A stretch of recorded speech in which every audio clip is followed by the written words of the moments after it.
Bonjour à toutes et bonjour à tous, bienvenue dans ce nouvel épisode de Pionnier, le podcast pour entrepreneurs passionnés. Aujourd'hui, nous allons rencontrer Jérôme de l'entreprise Facile Fit. Il va nous raconter son histoire, son parcours professionnel atypique, sa motivation à toute épreuve, sa passion pour le fitness et l'écriture de son nouveau livre. A tout de suite avec Jérôme. Jérôme a sorti un livre. Non. Non. Moi je suis tout à fait d'accord avec le fait qu'il faut faire des choses avec les autres, même sans parler d'entrepreneuriat en fait. Globalement dans la vie, je pense que la vie est riche si elle est partagée. Mais sinon avec les prisonniers c'était top, il y avait une bonne relation. Alors, va de nul Jérôme. Ah ok, va de nul. Quel animal est le plus connecté ? Comment je l'ai bien posé la question. Très bien posé, du coup ça me met encore plus en difficulté pour y répondre.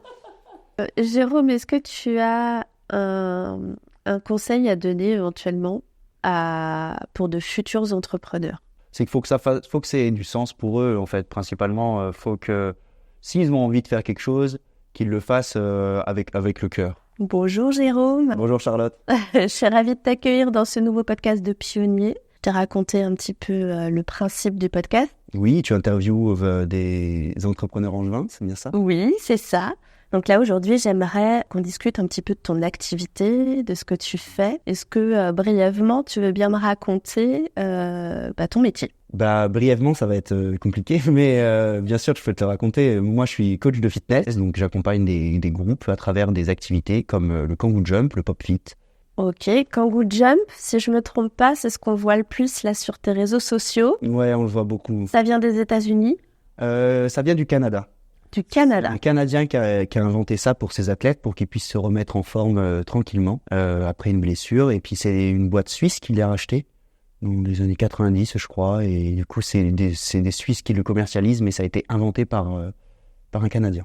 Ok, et du coup, il me semble, parce qu'on a discuté brièvement tous les deux, que ton objectif c'est quand même de ramener du fun dans le fitness. Ouais, tout à fait. D'innover dans la ludification du sport en fait. Parce que le sport c'est déjà assez ludique, le fitness c'est déjà assez ludique, il y a de la musique, on s'amuse, mais j'ai pour volonté d'ajouter un petit peu ma petite pierre à l'édifice dans l'innovation de cette ludification, dans le fait de ramener un truc un peu marrant dans le fitness, quoi. Tu vas me raconter, si tu veux bien, ton parcours, c'est-à-dire comment tu as fait pour en arriver là aujourd'hui en entreprise. J'ai fait des études, comme la plupart d'entre nous, pour la plupart des coachs, en STAPS. Donc, j'ai fait STAPS. Après, j'ai fait un master qui me plaisait pas beaucoup en recherche. Donc, c'était pas très intéressant. Et je me suis mis à bosser. En recherche de quoi ? En sciences de l'éducation. Et c'est là, quand même, que j'ai appris des choses comme la gamification ou le e-learning, ce genre de choses où ils avaient pour but de créer des applis par exemple, tu apprends l'anglais à travers un jeu, ce genre de choses. Donc c'était pile l'essor des, je sais plus comment ils appelaient ça, le e-gaming ou tout comme ça, le serious game, ça s'appelait le serious game, je crois. C'était les jeux sérieux, voilà, c'est comme ça qu'ils appelaient ça les chercheurs, les jeux sérieux. Et donc le but c'était d'apprendre quelque chose à travers des jeux. Donc ça m'a assez intéressé, mais la recherche en soi m'a pas intéressé, donc j'ai arrêté. Mais par contre, ça t'a donné envie de faire un truc un peu fun, c'est ça ? De faire quelque chose de sérieux, mais fun. Ouais, voilà, c'est ça. Ça a peut-être mis une petite graine, en tout cas. Parce que j'ai pas eu envie tout de suite après ça. J'ai eu d'autres activités dans le sport. J'ai été coach en individuel, j'ai été coach en milieu carcéral. Et après, seulement, je me suis dit, ok, ça serait cool que vraiment je crée un truc sérieux et marrant. Donc j'y ai réfléchi longtemps. En plus, il y a eu le Covid, donc on a eu le temps vraiment de réfléchir à ça de se poser et tout ça. À ce moment-là, j'ai tenté, j'ai lancé des lignes, j'ai essayé des choses qu'on peut retrouver encore sur les réseaux sociaux d'ailleurs, on peut encore le retrouver. On m'a après chuchoté à l'oreille qu'il existait le Kangoo Jump pendant que j'étais en coach en électrostimulation. Et donc j'en ai acheté directement, j'ai commencé à m'entraîner et tout, j'ai aimé et puis j'ai dit ok, je vais essayer ça. Ouais, c'est parti, je me suis dit que c'était une bonne manière de commencer. Ok, j'ai envie de rebondir sur ça m'a interpellée. Tu as été coach en milieu carcéral. Ouais, j'ai été coach en milieu carcéral. Tu me racontes ? C'est pas hyper beau, c'est pas très lumineux et tu passes des portes comme ça, tu vas ouvrir aux personnes qui sont censées aller au sport. Donc, tu as des étages, tu choisis par rapport aux étages. Tu as en gros un planning, un étage le matin, un étage l'après-midi. Tu vois, c'est assez bien foutu. Donc, tu ouvres aux personnes, tu les notes, et puis après, tu les emmènes dehors au sport. Et puis là, c'est très libre. Hein. Soit ils font du foot, soit ils font du basket, soit ils font de la muscu. Et toi, tu décides de faire l'activité que tu veux. Et tu es là pour encadrer la sécurité. Mais globalement, le sport en milieu carcéral, ça se passe toujours très, très bien. Parce que c'est vraiment l'endroit où ils arrivent à se dépenser, à extérioriser et à s'amuser. Donc, c'est pas là où il y a le plus de conflits. Donc, ça s'est très bien passé, en vrai. Mais sinon, avec les prisonniers, c'était top. Il y avait une bonne relation. Et ça t'a apporté quelque chose, cette expérience ? Tu dirais que ça t'a... Humainement, oui. Mais en termes de pro, non, pas plus que ça. Pas plus que ça, parce que ça reste très libre, donc c'était pas très cadré. On pouvait pas faire des propositions. Enfin, ça n'a rien à voir avec ce que je fais actuellement et même avec le coaching individuel que j'ai pu faire par la suite. Voilà, pas grand-chose. L'expérience, c'est déjà pas mal. Ouais, voilà, l'expérience, et puis j'imagine envie de encore plus de fun, non ? Ouais, on revient sur le fun. Là, je pense que dans cette ambiance-là, tu devais avoir envie de voir autre chose. Ouais. C'est vrai qu'après 1 an, ça suffit. J'ai fait 1 an, après j'ai dit bon, j'en ai marre. Ouais, c'est très bien. Moi, il y avait que des contrats d'1 an, après il faut se titulariser. Moi, j'avais pas du tout envie d'être titulaire. Et on va revenir sur, alors tu vas m'excuser, le Kangoo Jump, c'est ça ? Je l'ai bien dit ? Ouais, tu l'as super bien dit. Super. Ouais, t'es trop fort. Donc, on t'a soufflé ça à l'oreille, t'as testé chez toi, tu t'es acheté le matériel et tu t'es dit, c'est parti, je me lance, c'est trop drôle, j'ai envie de faire ça. Un peu plus fou que ça, c'est que j'ai acheté tout le matériel d'un coup. Donc, j'ai fait un crédit, j'ai acheté 15 paires et après, j'ai testé. D'accord. Et là, je me suis dit, oh ouais, c'est bien. Mais heureusement, parce que sinon... Bon, tu revendais. Oui, sinon je les revendais, mais bon, c'était pas bien pensé. Quand j'ai fait le Kangoo Jump, tu vois, on part toujours du principe, quand on est entrepreneur, qu'il faut faire un business plan, une étude de marché et tout. Je n'ai pas du tout fait ça. J'ai vraiment mal fait les choses. J'étais à côté de mes pompes quand j'ai sorti le Kangoo Jump. Je pensais que j'allais faire des cours au Keita Barley. Je me suis dit, je ferai 4 cours le samedi au Keita Barley. J'étais à côté de la plaque, tu vois, par rapport au marché et tout ça. Donc, tu es en train de me dire, gros coup de bluff, tu t'es lancé dans ton entreprise, mais sans être sûr de tes billes, quoi. Donc, pas de business plan. J'avais une petite idée du marché du sport, parce que ça faisait très longtemps que j'étais dans le marché du sport, mais non, j'avais pas forcément fait de business plan ou tout ça. Je m'étais dit, ok, on fera des cours le week-end, parce que je bossais, du coup. Moi, là-bas, j'avais pas prévu de faire ça à plein temps. Je me suis dit, je bossais en tant que coach, donc j'étais salarié, et je me suis dit, ça sera une activité supplémentaire, ça sera cool, ça va me permettre d'apprendre et tout ça. Sauf que la boîte a fermé en février, un truc comme ça. Donc, je me suis dit, mince, j'ai plus que ça. Donc, tu as parié sur ton feeling, en fait. Tu as parié sur ton intuition. Ouais, j'ai parié sur mon intuition, vraiment. Ça a bien pris, j'ai de la chance. Mais ça a même très bien pris, parce qu'on te voit quand même beaucoup. Ton réseau social est pas mal. Je t'en prie. Et puis, surtout, t'es quand même pas mal demandé sur Angers, non ? Ouais, là, je suis complet pour les 2 prochaines semaines, donc je suis assez vite booké. C'est bien. Tu fais... alors, c'est quoi ? C'est une collaboration avec Decathlon, c'est quoi ? Alors, j'ai un partenariat avec eux, ce qui fait que je leur paye en gros un loyer, et eux, ils me mettent à disposition la salle, et je peux faire mes cours là-bas. Ok, donc ça marche bien, ça ? Ouais, ça marche plutôt bien. Et est-ce que tu as des envies de développer d'autres choses ? Oui. J'aimerais bien d'autres choses que le Kangoo Jump. Ouais. Oui, j'aimerais bien développer plus le Pop Fit. C'est une activité qui vient des États-Unis. Avec le tambour, là ? Ouais, c'est ça, avec les baguettes de batterie. Et tu vois, pour le coup, cette activité, je me suis lancé aussi parce que j'ai dû voir ça sur Internet et tout. Et je me suis dit, ça a l'air cool.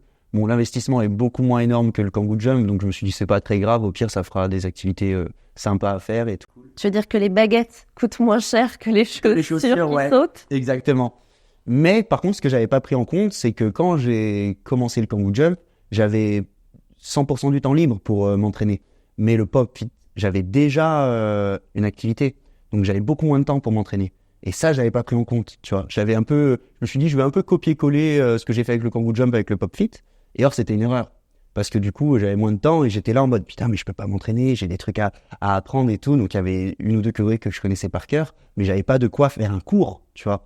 Et donc, c'est pour ça que j'ai repoussé la deadline avant de sortir les cours. Je crois que si ceux qui me suivent le savent, je disais oui, cet été, on fait du pop fit et tout. Et dès que je voyais qu'il n'y avait pas assez de réservations ou quoi, je disais oh non, ça va être chaud et tout. Du coup, je me désistais totalement parce que j'avais vraiment peur d'arriver, de me craquer quoi, et de pas réussir à tenir l'heure. Donc là, tu fais quoi? Tu remets un petit peu en question cette partie-là ou tu te laisses le temps d'y travailler? Maintenant, c'est bon. Maintenant, ça fait plus de 8 mois que je fais du pop fit 2 fois par semaine, 3 fois par semaine. Donc maintenant, c'est bon. Le pop fit, je maîtrise. C'est quelque chose auquel je me suis entraîné avec le temps. Mais ça a mis plus de temps, justement. Mais j'en suis content. Ça m'a permis d'être un meilleur danseur, le pop fit. Voilà ce que ça m'a appris. Parce que du coup, Tu faisais de la danse? J'ai fait de la danse quand j'étais petit. Ouais, de mes 7 à mes 14 ans, j'ai fait de la danse. Ok, quel style de danse? La danse classique, non? Non, je fais que du breakdance. Non, j'ai pas fait ça. J'ai un truc hyper intéressant là. Ouais. Jérôme a sorti un livre. Et tu vas m'en parler parce que un livre sur le sport, je pense pas en avoir déjà vu. Ouais, ça n'existe pas vraiment. Donc, c'est un livre dont vous êtes le héros. Tu connais ce genre de... Oh oui, je suis maman de 3 enfants, je connais bien ce genre de principe. Donc, le but de ce livre... En fait, il y a eu plein de buts dans ce livre. Il y a vraiment plein d'intentions dans ce livre. L'intention principale, c'est de créer quelque chose de nouveau. Et si j'ai choisi le livre, c'est parce que, comme mon entreprise, c'est Facile Fit, et le but, c'est de faciliter, et donc, à travers le jeu, comme je t'ai expliqué juste avant, c'est de proposer aussi à des gens qui ne sont pas sportifs. Mais c'est vrai excuse-moi, on n'a même pas dit le nom de ton entreprise. C'est pas grave. Redis-la. C'est Facile Fit. Facile Fit. Bah oui, parce qu'en fait, ton entreprise, c'est pas Jérôme. Non. Voilà. Jérôme... Dorban. Ban. Merci. Alias JD Booster, comme c'est écrit. Alias JD Booster sur les réseaux sociaux. Oui, c'est ça. Ok. Du coup, le support du livre était intéressant parce que ça touche des personnes qui sont pas forcément... Enfin, tu vois, il y a un peu cet antagoniste entre la lecture et le sport. La lecture, c'est passif, t'es là, tu lis, tu fais pas de sport normalement quand tu lis, t'es posé. Et les gens en général qu'on dit c'est des intellos, c'est des lecteurs et tout, on les imagine pas comme ça, super bodybuildés et tout. Donc il y a un peu un antagoniste entre les deux. Et j'ai voulu du coup créer un pont entre les deux avec ce support. Et je me suis dit c'est intéressant de faire un livre. Donc après, un livre dont vous êtes le héros parce que c'est interactif, donc ça va avec ce côté un peu jeu, un peu sympa. C'est quand même les livres plus sympas. Et à l'intérieur, t'es amené à faire du sport. Donc je sais pas si on peut le voir, mais voilà, il y a des exercices comme ça qui sont proposés en fonction des chapitres. Et si tu veux changer de chapitre, tu passes par une petite activité physique. D'accord, donc en fait, pour lire la suite de l'histoire, t'as des challenges.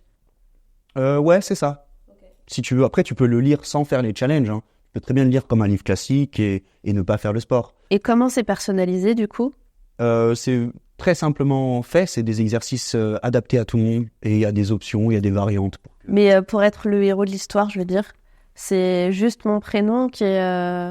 Ah non, il n'y a pas ton prénom. Il n'y a pas mon prénom? Non, il n'y a pas ton prénom. Bah, j'ai pas compris. Parce que dont je suis le héros... Ah oui, c'est grâce au... Ça y est, j'ai compris. Grâce aux exercices, en fait. Non, c'est grâce aux choix que tu fais à l'intérieur. Donc, en gros, tu as plusieurs passages. Ah oui, d'accord, ok. Parce qu'en fait, moi, les livres que je connais, dont on est le héros, il y a le prénom de l'enfant... tu vois, c'est dessiné même, le personnage dans le livre de l'enfant est dessiné à l'image de l'enfant. Donc, genre, ton fils est blond aux yeux bleus, bah, t'auras un petit bonhomme blond aux yeux bleus. Ah, je vois, ça, c'est les livres personnalisés, je vois. Donc ça, c'est juste un livre de choix. En fait, selon les choix que tu fais, il y a des ramifications et donc tu n'as pas la même histoire selon les choix que tu fais. C'est en ça que t'es le héros. C'est l'interaction avec le livre qui fait. D'accord, j'ai compris. C'est toi qui choisis là où tu vas dans le livre et qui choisit finalement la finalité de l'histoire. Ce qui veut dire que tu peux recommencer ton livre plusieurs fois. Exactement. C'est formidable. Ça y est, je finis par capter quand même. Non, mais c'est bien que tu l'expliques parce qu'il y a plein de gens qui n'ont pas capté. Ouais, je pense que c'est bien de l'expliquer parce que moi, je le voyais pas comme ça du tout et je trouve ça encore plus rigolo du coup. Parce qu'on n'est pas que le héros, enfin, il n'y a pas notre prénom dans le bouquin. Oui. Mais par contre, tu peux le relire et refaire les exercices et le redécouvrir de différentes manières à chaque fois. Donc en fait, tu te lasses pas de ton bouquin, quoi. Ouais, c'est ça. Tu peux le lire, je pense, 6-7 fois pour faire tous les choix. Ah ouais, 6-7 fois, c'est vachement bien. Ouais, il y a pas mal de choix. Et ça fait combien de temps que tu l'as sorti? 2 semaines. Ouais, c'est tout récent. Tout récent, hein, c'est vraiment récent. Hein. Ça fait 2 ans que j'ai commencé à l'écrire, mais ça fait 2 semaines seulement qu'il est... Ah ouais, mais ça prend du temps, c'est Ça bien. prend énormément de temps. Je pensais pas à la base que ça allait prendre autant de temps. J'ai failli me décourager plein de fois de ce projet. J'ai vraiment cru qu'il allait jamais sortir, mais finalement, le voici. Il est là. Il est là. On peut l'acheter où? Tu peux l'acheter sur lafnac.fr, sur Cultura, tu peux l'acheter sur toutes les plateformes qui vendent des bouquins. Tu tapes Fanzy et la grenouille sur Google. Fanzy et la grenouille. Fanzy et la grenouille.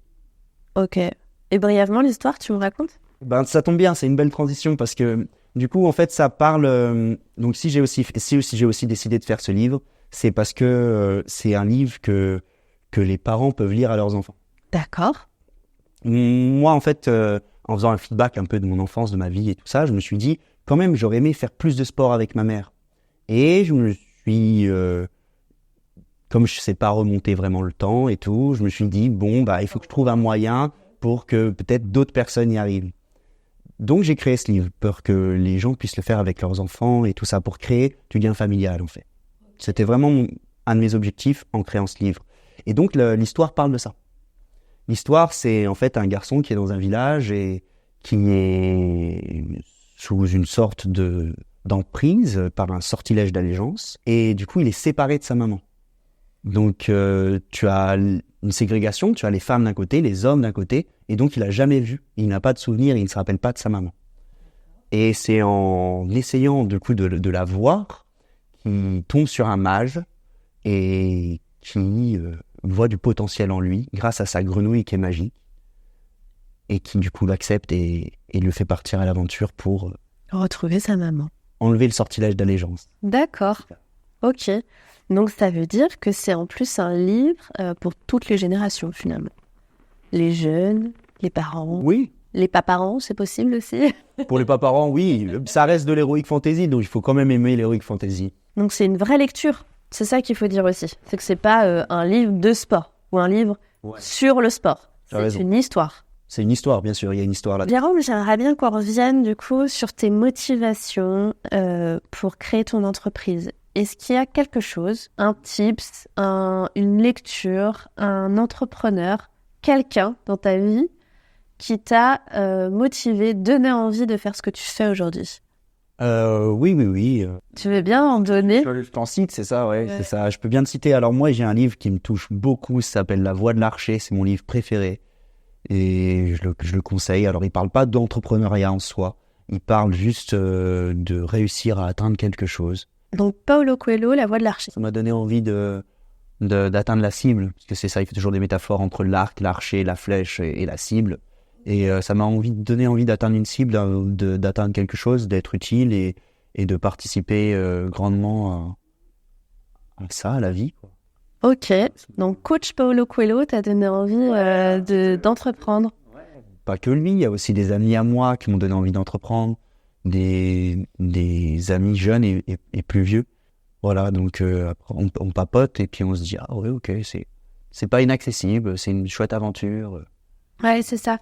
En fait, l'expérience des autres, on en parlait avec Pépina, donc Manu, chez Pépina la semaine dernière, à quel point les autres nous portent effectivement. Et dans l'entrepreneuriat, dans tous les domaines que ce soit, à un moment, on se rend compte que tout seul, on fait rien. Carrément, Et qu'on peut stagner très longtemps.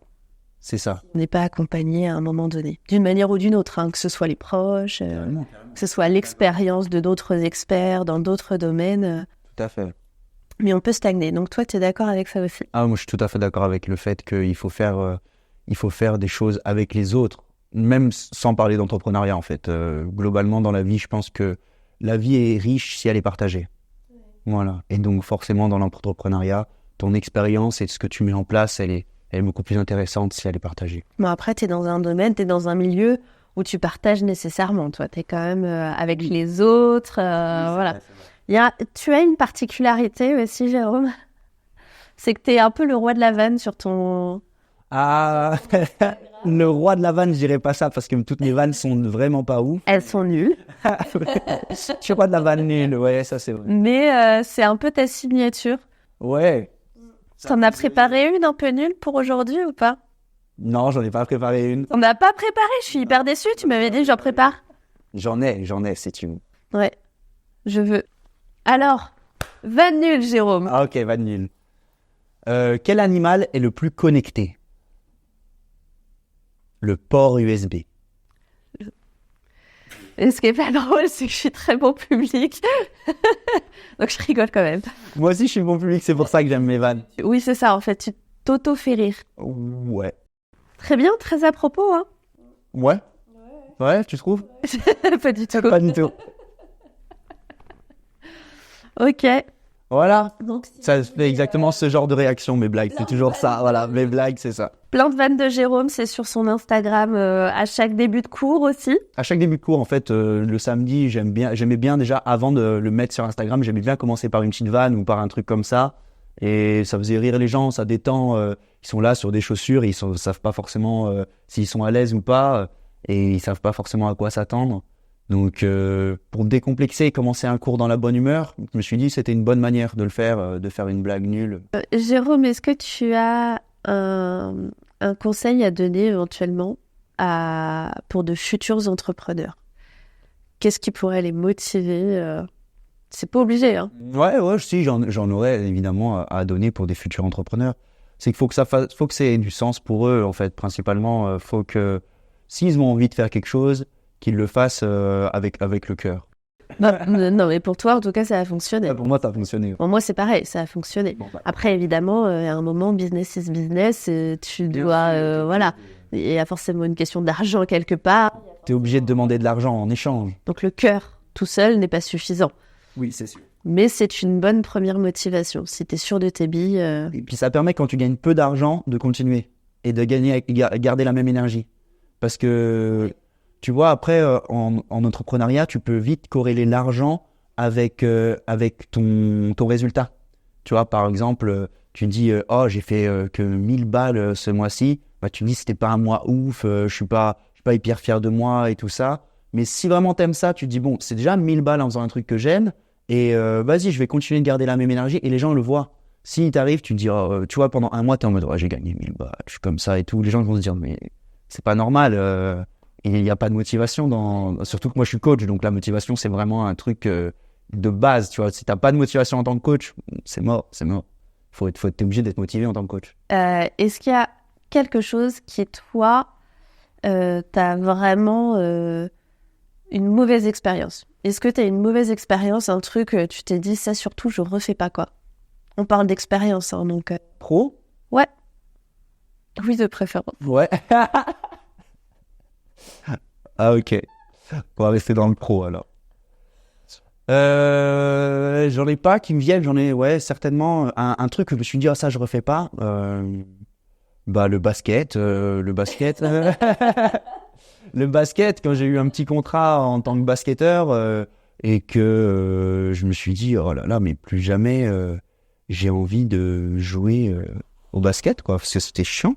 Parce que du coup, j'ai arrêté le club après ça. C'était moralement très désastreux, c'était une très dure année pour moi. Parce que ils attendent plus de résultats quand t'es payé. Et j'étais pas le seul à être payé, j'étais pas le meilleur. Et donc j'étais beaucoup trop sur le banc à mon goût. Et ça, quand on a 19, 20 ans, on ne comprend pas. Donc ça t'a fait te dire, plus jamais. Ouais, j'ai arrêté le basket en club du coup. Ok. Et pour l'entreprise, ça t'a apporté quoi? De vivre ça? Ça m'a apporté de choisir des entreprises avec des bons managers. Et de me dire que si moi-même j'ai des gens, je serai un bon manager. Ouais, ça m'a apporté un côté humain en me disant ok. Ça, je veux surtout pas le reproduire. Ouais, je veux pas le reproduire, exactement, t'as tout compris. Donc, et t'as envie d'avoir des salariés? T'en as peut-être déjà? Non, j'ai pas salarié et je sais pas si j'en ai très envie. Moi, ce que je propose en général aux jeunes, essayez d'abord si ça vous plaît, voyez si le fitness ça vous plaît et tout. Et puis après, on se retient au courant. Et moi, je vois plutôt, je paye des Kangoo Gel, je les mets à disposition d'une personne plus jeune que moi. et je la forme, ou je paye la formation. Et après, la personne, elle s'entraîne, elle fait ses cours, elle se développe. Dans tous les cas, ça reste mes Kangoo Jump. On fait un contrat, tu vois, et si la personne en a marre, bah, elle me les rend. Enfin, tu vois, je vois plutôt un truc free comme ça, plutôt qu'un... T'es plus dans l'idée de la formation, du coup, de jeunes futurs entrepreneurs dans ce domaine-là, que de salariat. Ouais, carrément. Je me vois plus pousser un peu en incubateur, tu vois. De toute façon, dans le fitness, je vois 3 possibilités. C'est soit tu as des salariés, donc des coachs classiques, soit tu vends un concept, donc tu as des coachs qui viennent acheter ton concept, ou soit tu as ma possibilité, que je n'ai pas forcément revue, mais où toi, tu payes les coachs pour qu'ils proposent ton concept. Voilà, j'étais plutôt dans la préparation de qu'est-ce que j'apporte de nouveau, qu'est-ce que j'apporte... tu vois, elle est vraiment récente, cette entreprise, elle a 2 ans. Donc, avant de l'expandre, il faut... Ouais, c'est tout frais. Hein. Donc, avant de l'expandre, il faut d'abord aussi rouler sa bosse et montrer que j'ai une légitimité à l'expandre. T'as des projets ? De l'expandre ? Oui. Oui, j'ai des projets de l'expandre. Vas-y. Bah, j'aimerais bien... bah, je suis pas sûr de moi encore. Il faut encore que je trouve des personnes de confiance et tout. Mais comme je t'ai dit, j'aimerais bien placer des coachs, leur acheter des Kangoo et leur mettre à disposition. Il y a une personne que je salue qui m'a déjà demandé. Et donc, faut que je cherche, faut que je creuse un peu plus la question. Et pourquoi pas essayer de mettre en place dans une autre partie de l'ouest de la France. Par contre, je veux rester sur l'ouest de la France. Sinon, c'est pas gérable. Donc, tu restes une entreprise locale. Carrément, c'est le but. C'est bien, c'est ce que j'aime. On est un peu chauvin là quand même. Mais en même temps, bon, c'est comme ça qu'on agit le plus, tu vois. Penser global et agir local, tu vois, c'est une bonne devise. Ouais, j'aime bien ça aussi. En même temps, je vais pas dire l'inverse. Hein. Mon podcast est vraiment à destination des entreprises angevines. Hein, donc, on a de belles choses qui se font à Angers. Ouais. Et beaucoup de jeunes entrepreneurs. J'aimerais bien savoir comment tu perçois... Attention, c'est technique. Hein. Ok. Comment tu perçois l'ego de l'entrepreneur ? Est-ce nécessaire ou est-ce un piège ? Comment je l'ai bien posé la question ? Très bien posé. Du coup, ça me met encore plus en difficulté pour y répondre. C'est quoi pour toi l'ego entrepreneurial ? Bah, l'ego entrepreneurial, c'est pour moi penser que ce qu'on fait est la meilleure chose qui est sur le marché. Ok. Ça te va comme définition ? Ouais, ça me va. Si c'est la tienne, elle est très bien. Je pense que ça peut être un piège, mais c'est quand même un truc qu'il faut avoir parce que sinon, faut pas tomber dans l'inverse. C'est un piège de penser que tout ce qu'on fait c'est la meilleure chose, mais il faut pas non plus penser l'inverse en se disant tout ce qu'on fait c'est naze. Tu vois ce que je veux dire ? Sinon, terme de motivation et tu dégringoles et puis du coup tu t'as plus envie de donner dans ce que tu fais. Donc un juste milieu. Ouais, il faut un juste milieu entre les deux. Ok. Toi, ça t'a servi ? Mon ego surdimensionné ? Non, ça t'a pas servi. Ah, si, ça m'a servi un peu à penser. Si, ça m'a servi, la preuve, en créant un livre alors que je sais pas forcément très bien écrire, en mettant en place le Kangoo Jump alors que j'avais jamais fait. Est-ce que c'est de l'ego ou de l'insouciance ? Ça, il y a peut-être des deux. Mais il y a forcément un peu d'ego là-dedans. Est-ce que t'as... Alors, on a parlé de Paulo Coelho, mais t'as peut-être une recommandation Fenzi et la grenouille. Ouais, voilà, ok. La meilleure recommandation de moi-même à moi-même. Moi-même. Okay. Ça va, c'est parfait. Eh bien, écoute, Jérôme, merci beaucoup. Merci. Je te souhaite une bonne continuation. Et puis, merci, au plaisir à de très se vite. revoir, hein. Ouais. Je vous mets tous les liens et tout en barre de description. Elle est géniale.